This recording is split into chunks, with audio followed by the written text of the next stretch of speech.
Hi guys! For today's video, samahan nyo nga pala kami ng mga pamangkin ko kumuha ng mga bisukol. Tara, let's go! So matagal na tong video kaso nga lang ngayon ko lang na-voice over at ito yung mga pamangkin ko, wala nga silang pasok kasi nag-sem break nga sila. At ayan, for today's video, ito na yung mga sasakyan namin at pupunta na kami doon sa target namin na pagkukuhanan ng bisukol. Tara guys, samahan nyo kami. So bali nag-drive lang kami dyan. Medyo tumila na yung ulan kasi dito sa amin umuulan-ulan na. Kasi mga berber na to.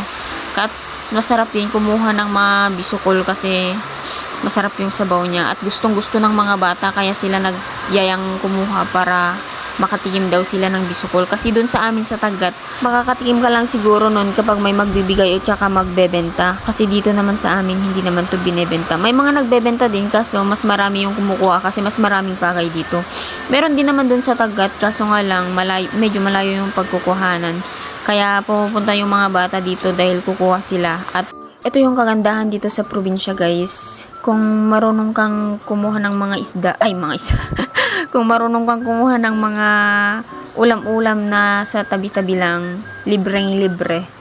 Tignan nyo may baka pa doon. Pwedeng kunin yun pang ulam, pero joke lang yun. At ayan na nga, sobrang saya nga ng mga bata na kumukuha ng bisukol kasi marami daw silang mapupulot at marami daw silang uulamin.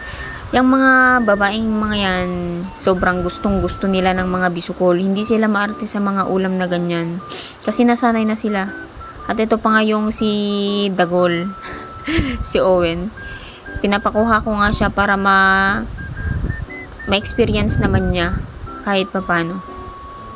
At ito nga pala sa pinupuntahan namin na pinagkukuhanan ng mga bisukol. Thank you po, kahit hindi po kami nagpaalam sa may-ari. So, bali may nakita pala ako dyan ang bula. Ewan ko kung ano yan. Bula ba yan ng Tide? Charot. At ayun pa nga yan, nagsisikalat-kalat na yung mga bata para makarami daw kami. At dahil marami na nga kaming nakuha, uuwi na nga din kami kasi nga magtatanghali na. At ayan, may nadaanan pa nga kaming maraming ibon dyan na kulay puti. Ewan ko lang kung anong tawag doon. Kanawa yata. At ayan na nga, hinalungkat namin itong nadaanan naming garami. Baka may mga kwarta dyan.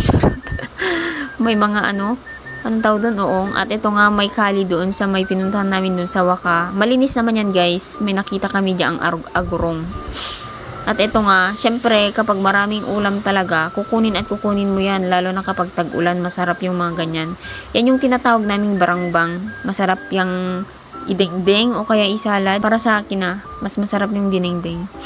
So hanggang dito na lang guys.